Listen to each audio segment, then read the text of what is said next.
Kerala Congress M പാർട്ടിയുടെ രാഷ്ട്രീയ നിലപാടിന് പുറമെ നടക്കുന്ന ചർച്ചകൾക്ക് യാതൊരു ബന്ധവുമില്ലെന്ന് ഫേസ്ബുക്ക് പോസ്റ്റുമായി ജോസ് കെ മാണി. രാഷ്ട്രീയ നിലപാട് പലവട്ടം ആവർത്തിച്ച് വ്യക്തമാക്കിയിട്ടുള്ളതാണ്. തിരുവനന്തപുരത്തെ ഇടതുമുന്നണി സംഘടിപ്പിച്ച സമരപരിപാടിയിൽ പങ്കെടുക്കാതിരുന്നത് ഒഴിവാക്കാനാവാത്ത യാത്ര മൂലമെന്നും ജോസ് കെ മാണി കേരള കോൺഗ്രസ് എം ഒറ്റക്കെട്ടായി തീരുമാനമെടുത്ത് മുന്നോട്ടു പോകുമെന്നും കുറിപ്പിൽ വ്യക്തമാക്കുന്നു. റഹീസ് റഷീദുണ്ട് വിവരങ്ങൾ നൽകാൻ. റഹീസ്, ഈ വിഷയത്തിൽ MLA-മാർ തന്നെ രണ്ട് തട്ടിലാണ്. ഇതൊക്കെ അഭ്യൂഹങ്ങൾക്ക് ശക്തി പകരുന്ന ഒരു കാര്യം കൂടിയാണ്. ഇതിനൊപ്പം ഹൈക്കമാൻഡ് ഇടപെട്ടുള്ള ചർച്ചകൾ രഹസ്യമായിട്ട് നടക്കുന്നുണ്ടെന്നുള്ള സൂചനകൾ പുറത്തുവരുന്നു. ലീഗിന്റെ നേതാവിന്റെ മധ്യസ്ഥതയിൽ ദുബായിൽ ചർച്ച നടക്കുന്നു എന്നുള്ള സൂചനകളൊക്കെ പുറത്തുവരുന്നു. ഈ ഘട്ടത്തിൽ ഇങ്ങനെ ഒരു പോസ്റ്റിനെ എങ്ങനെയാണ് കാണേണ്ടത്?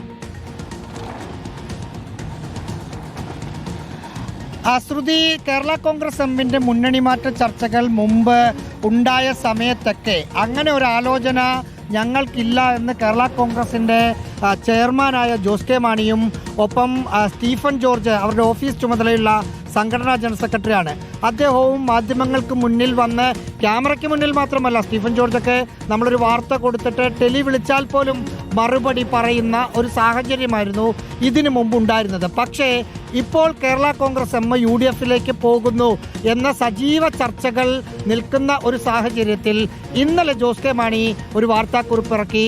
അതിലും കൃത്യമായി മുന്നണി മാറ്റമുണ്ടോ ഇല്ലയോ എന്ന കാര്യത്തിൽ ഒരു വ്യക്തത പറഞ്ഞിരുന്നില്ല. അല്പസമയം മുമ്പ് ജോസ് കെ മാണി ഇട്ട ഫേസ്ബുക്ക് പോസ്റ്റിലും മുന്നണി മാറ്റത്തെക്കുറിച്ച് മുൻ നിലപാടിൽ ഉറച്ചു നിൽക്കുകയാണ് എന്ന് പറയുന്നത് മാത്രമാണ് ഈ LDF-ൽ ഉറച്ചു നിൽക്കുക എന്ന് തോന്നിപ്പിക്കുന്ന സൂചനകൾ നൽകുന്ന ഒരു വഴി. മറ്റെല്ലാം അദ്ദേഹം ആ പോസ്റ്റിൽ മുന്നണി മാറാൻ ഞങ്ങളില്ല, കേരള കോൺഗ്രസ് എം LDF-ൽ തന്നെ ഉറച്ചു നിൽക്കും എന്നൊരു കാര്യം അദ്ദേഹം പറയുന്നില്ല. മറ്റൊന്ന്, കേരള കോൺഗ്രസ് എമ്മിൻ്റെ ചെയർമാനായ ജോസ് കെ മാണി നായകനായിട്ടുള്ള LDF-ന്റെ മധ്യമേഖലാ ജാഥ അടുത്ത മാസം 6-ാം തീയതി നടക്കേണ്ടതാണ്. ആ ജാഥയുടെ ക്യാപ്റ്റൻ സ്ഥാനത്ത് നിന്ന് താൻ മാറുന്നു, പകരം ഗവൺമെന്റ് ചീഫ് വിപ്പായ പ്രൊഫസർ N ജയരാജ് നയിക്കട്ടെ എന്ന ആലോചന പാർട്ടിക്കകത്തുണ്ട് എന്ന വാർത്തകൾ പുറത്തു വരുന്നുണ്ട്. അതേക്കുറിച്ചും ഒരക്ഷരം പോലും ജോസ് കെ മാണി പറയുന്നില്ല. ഇന്നലെ LDF-ന്റെ മുഖ്യമന്ത്രിയുടെ നേതൃത്വത്തിൽ കേന്ദ്രത്തിനെതിരെ നടത്തിയ സമരമുണ്ട്. സത്യഗ്രഹ സമരത്തിൽ പങ്കെടുക്കാത്തതിനെ കുറിച്ച് അദ്ദേഹം ഒന്നും പറയുന്നില്ല.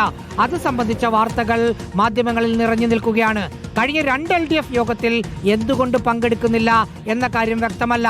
ഇന്നലത്തെ സമരത്തിൽ പങ്കെടുക്കില്ല എന്ന് LDF നേതൃത്വത്തെ അറിയിച്ചിട്ടുണ്ട് എന്ന ഒരു ലൈൻ ആ ഫേസ്ബുക്ക് പോസ്റ്റിലുണ്ട്.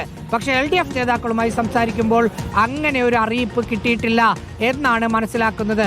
ജോസ് കെ മാണി താൻ വിദേശത്താണ്, ഞാൻ ദുബൈയിലാണ് എന്ന കാര്യം പോലും അദ്ദേഹം പറയുന്നില്ല. രാജ്യത്തിന് പുറത്താണെന്ന് പോലും പറയാതെ കേരളത്തിന് പുറത്താണ് താൻ എന്ന കാര്യമാണ് ജോസ് കെ മാണി ഫേസ്ബുക്ക് പോസ്റ്റിൽ പറയുന്നത്. ഇതിനകത്ത് പ്രധാനപ്പെട്ട കാര്യം നമ്മൾ മനസ്സിലാക്കുന്നത്, ജോസ് കെ മാണിയും അദ്ദേഹത്തിനൊപ്പമുള്ള ആളുകളും പ്രതീക്ഷിക്കാത്ത തരത്തിൽ ഒപ്പം നിൽക്കും എന്ന് കരുതിയ ആളുകളെ ഒപ്പം കിട്ടാത്ത ഒരു സാഹചര്യം അവർക്ക് പ്രതിസന്ധി ഉണ്ടാക്കുന്നുണ്ട്. അതായത് ജോസ് കെ മാണിക്കൊപ്പം റോഷി അഗസ്റ്റിൻ ഒഴികെയുള്ള 4 MLA-മാരും ഉണ്ടാകും എന്നാണ് അവർ കരുതിയത്.